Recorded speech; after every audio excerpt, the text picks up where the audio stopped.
Thank you Shravan గారు. G Telugu news కోసం మీ సమయం కేటాయించినందుకు. రాణి రుద్రమ గారు ఉన్నారు, బీజేపీ రాష్ట్ర అధికార ప్రతినిధి. రాణి రుద్రమ గారు నమస్కారం. భరత్ గారు నమస్కారం. కిషన్ రెడ్డికి కూడా సవాల్ విసిరారు నిన్న. లెక్క పెట్టుకోండి వచ్చి 60,000 ఉద్యోగాలు ఇచ్చామా లేదా ఒకటి.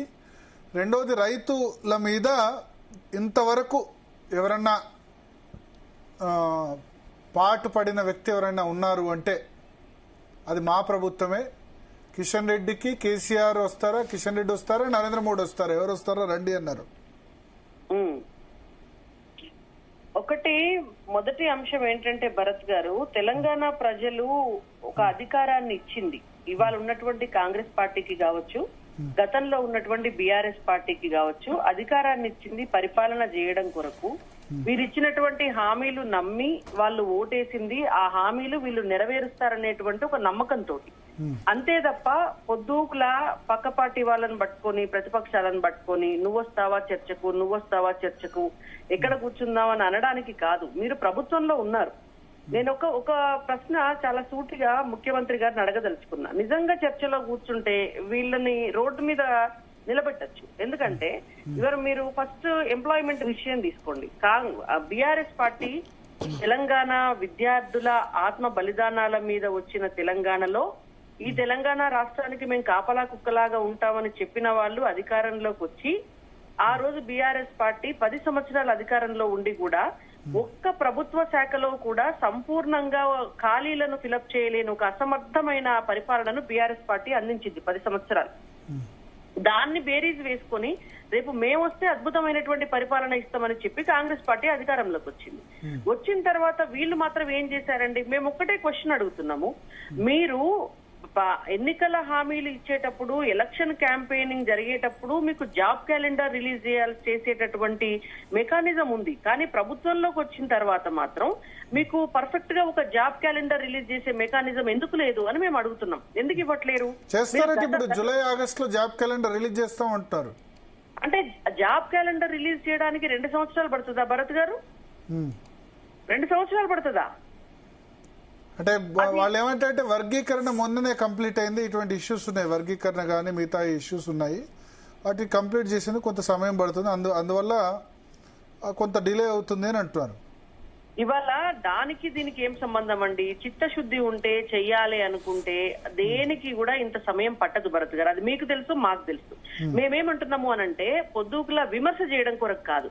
నిరుద్యోగం అనేటువంటి అంశము తెలంగాణ రాష్ట్రంలో ఇవాళ ఇది ఇక్కడ ఆర్టిఫిషియల్ గా క్రియేట్ అవుతుంది అనేది అర్థం చేసుకోవాలి మనం.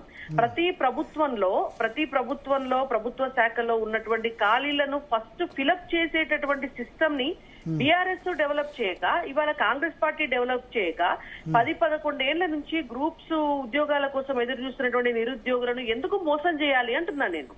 అదే ఒక ఎమ్మెల్యే రాజీనామా చేస్తే, ఒక ఎంపీ రాజీనామా చేస్తే, ఏదన్నా ఒక సీటు ఖాళీ ఉంటే వీళ్ళు ఆగుతున్నారండి ఎలక్షన్ పెట్టకుండా. కానీ అదే ప్రభుత్వ శాఖలల్లో ఉద్యోగాలు ఫిలప్ కాకపోతే ఒక కేవలం ఈ మాట అంటే వాళ్ళు కేంద్ర ప్రభుత్వ ఉద్యోగాలు 16 లక్షలు భర్తీ చేయలేదు అంటున్నారు. నేనేమంటున్నాను భరత్ గారు, కేంద్ర ప్రభుత్వ ఉద్యోగాలు భర్తీ చేయకపోతే యూ క్వశ్చన్ ఆన్ ఇట్ అంటున్నా. మీరు ప్రశ్నించండి, మేమేం దాన్ని కాదనట్లేదు. మీరు ప్రశ్నించండి, ఎక్కడెక్కడ ఖాళీలు ఉన్నాయో చెప్పండి. నిజంగానే కేంద్ర ప్రభుత్వం భర్తీ చేయకపోతే అందరం కలిసి ఎట్లా భర్తీ చేయాలనో పోరాటం చేద్దాం. ఇవాళ పొద్దున్నే నేను ఒక వార్తాపత్రికలో ఒక పేపర్ లో న్యూస్ చూశాను. కేంద్ర ప్రభుత్వ ఉద్యోగాలలో మంచి జీతభత్యాలు ఉన్నాయి, అయినా కూడా అవేర్నెస్ లేకపోవడమో లేకపోతే ఆసక్తి చూపించకపోవడమో వల్ల చాలా మంది తెలుగు రాష్ట్రాల్లో ఉన్నటువంటి నిరుద్యోగులు అసలు కేంద్ర ప్రభుత్వ ఉద్యోగాల కోసం అప్లికేషన్ కూడా పెట్టట్లేరు అనే వార్త ఇవాళ ఒక ప్రధాన దినపత్రికలో ఫ్రంట్ పేజ్ వార్త చూశాను నేను. నేనేమంటున్నా అంటే నిజంగా అక్కడ కాలేదనుకోండి, మనం కొట్లాడదాం, అయ్యేటట్టు చేద్దాం. కానీ మీరు నువ్వంటే నువ్వు అని క్వశ్చన్ చేస్తూ, అంటే ఇప్పుడు ఫర్ ఎగ్జాంపుల్ అక్కడ అయినాయో కాలేదో అంది, అక్కడ కాకపోతే మీరు ఇక్కడ చేయరా? తెలంగాణ రాష్ట్ర నేపథ్యం వాళ్ళకి మమ్మల్ని క్వశ్చన్ చేసే నైతిక హక్కు లేదు. వాళ్ళు చాలా తెలంగాణ ప్రజలకు కూడా లేదా? వీళ్ళని ప్రశ్నించే నైతిక హక్కు తెలంగాణ ప్రజలకు కూడా లేదా?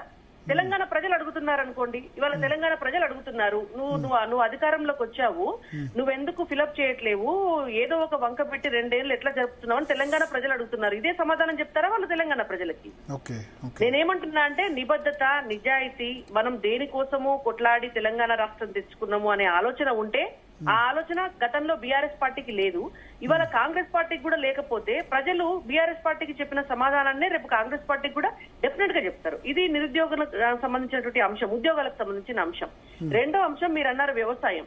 రైతుల పట్ల మాకు బాగా మేము శ్రద్ధగా చేస్తున్నాం, మాకంటే అద్భుతంగా ఎవరు చేయలేదని నిన్న ముఖ్యమంత్రి గారు అన్నారు అని అన్నారు మీరు.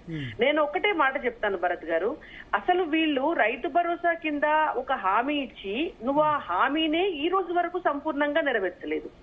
రైతు రుణమాఫీ హామీనే నువ్వు సంపూర్ణంగా నెరవేర్చలేదు. అంటే రుణమాఫీ దేశంలో ఏ